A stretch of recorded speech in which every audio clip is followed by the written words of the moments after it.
ਚੰਗੀ ਸੱਸ ਦੀਆਂ ਕੀ ਨਿਸ਼ਾਨੀਆਂ ਹੁੰਦੀਆਂ ਹਨ?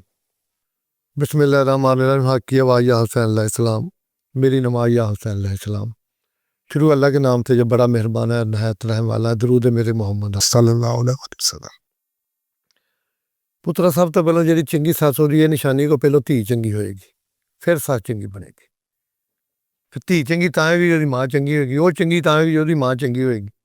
अल्लामा इकबाल साहब फरमाते ने ना, उन्होंने किसी ने पूछा भी अं तुहाडे उस्ताद नूं तुहानूं खिताब देना चाहते हैं, खिताबत। आपने फरमाया नहीं, मेरे उस्ताद नूं दे दिओ। उन्होंने कहा, उन्होंने कोई किताब लिखी को मगर उन्होंने कहा, आपने फरमाया भाई ये घाटे को उन्हें मैंने इकबाल बनाता है। नाल मिसाल देती मेरे बीबी फातिमा ज़हरा सलाम भी ये घाटे के बीबी पाक सलाम ने सानू शहादा मौला हुसैन पाक देते ने। अगर मौला हुसैन पाक ने आपने फरमाया मौला हुसैन जैसा इज्जतदार पुत पैदा करना ना, तो पर्दा भी बीबी फातिमा ज़हरा सलाम लैना पएगा।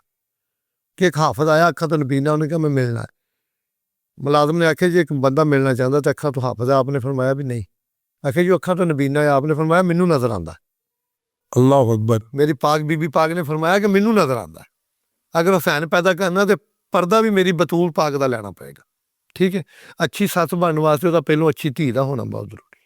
अच्छी धी होना जरूरी। अच्छी धी होई तो अच्छी सस बनेगी ना। निशानियां की कहंदी तो असं परख सकने या चंगी सस है? बेटा मैं कर्ज करा, वक्त ने करवट लई, हुण ते परखण वाली गल कोई नहीं रह गई। हुण तो दौर हैगा रुपये का। कुछ मावां जिहड़ियां अच्छियां हुंदियां ना, जदों सस्सां बनदियां वो पहलों सब तो धी बहुत चंगी हुंदी है। देखो सियाणे कहंदे ना धी दा ते मां दा इक राज है, क्योंकि माँ उत्थों गुजरी हुंदी है। माँ एक एक कदम नूं धी दे नूं समझदी हुंदी। अगर धी माँ अकल वाली होवे ना पुत, वो धी दे कदमां तो साबित कर लेगी मेरी धी दे कदम उखड़े फिरदे।